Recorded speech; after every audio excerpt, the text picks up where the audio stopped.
How you doing? Good, how are you doing? I have something to show you. What do we got?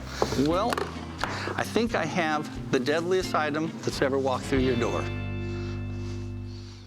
That's just a key. But what is it a key to? What is it? It's a Russian ICBM launch key. Seriously? It is. What's an ICBM? It stands for Intercontinental Ballistic Missile. It would launch a thermonuclear weapon, which is the most powerful. It's the most powerful weapon on the Earth.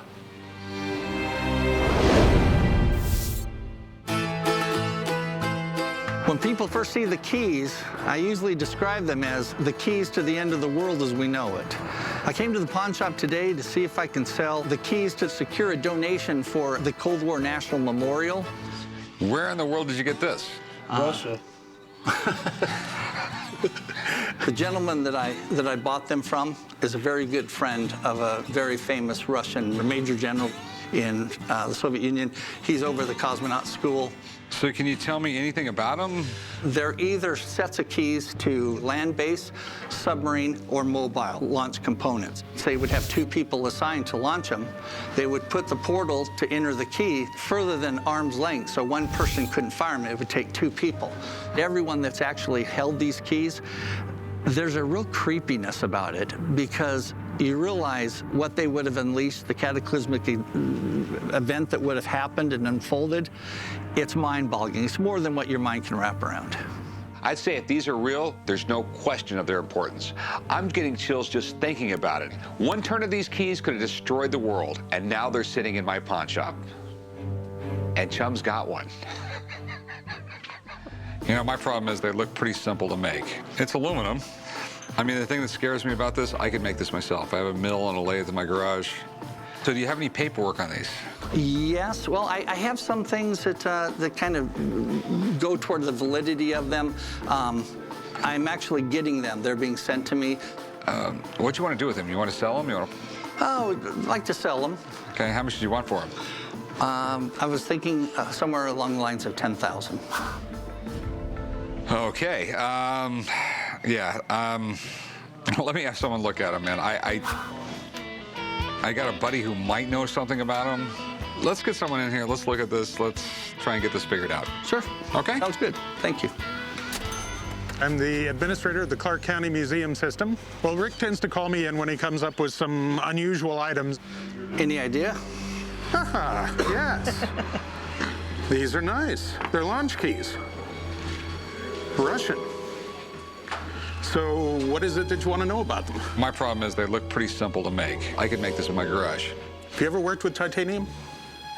I've worked with plenty of aluminum. I can make that with aluminum like that. Well, out of aluminum you could, but if you made this out of titanium, you've got a bigger garage than anyone that I know, and you've got some really heavy machinery. Titanium is really hard to work with.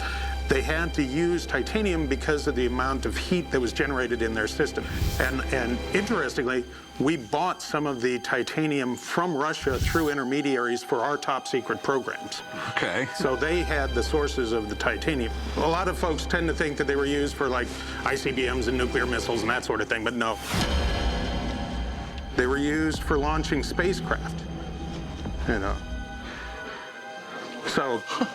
Okay. Interesting. Okay. Yeah. In fact, the town, Baikonur, where the Cosmodrome was, where all the space flights came out of, on their city seal for quite a while, they had one of these keys. They were so well known that it was part of the city seal. That makes complete sense because the major general that secured these for us was actually over the cosmonauts. He is famous. He's a national hero. He was launched himself, and he taught there. On the one hand, they're not ICBM keys, and that stinks. On the other hand, they're Soviet shuttle launch keys, and that's amazing.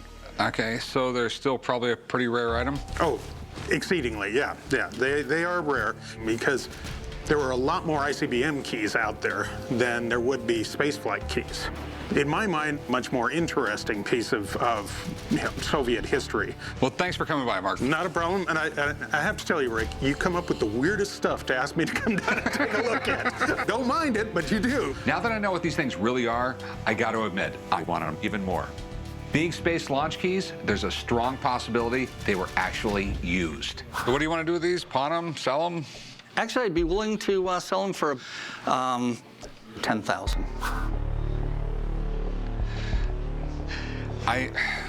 It's one of those things where it's really going to be difficult to market. You know, they're very, very interesting, but it's just a different crowd of people I'm going to have to sell it to. Understood. That's why I'm thinking, I would give you like $1,500 for it. $1,500, huh? It's $1,500, and I am taking a complete crapshoot here. Okay. I'll keep it. Okay. Well, thanks. Thank you. Actually, I'm really happy they're not ICBM keys. They're a lot less creepy, and they're still very, very significant. Now, when it's displayed at the Atomic Testing Museum, we'll know what they were actually used for, and that's great.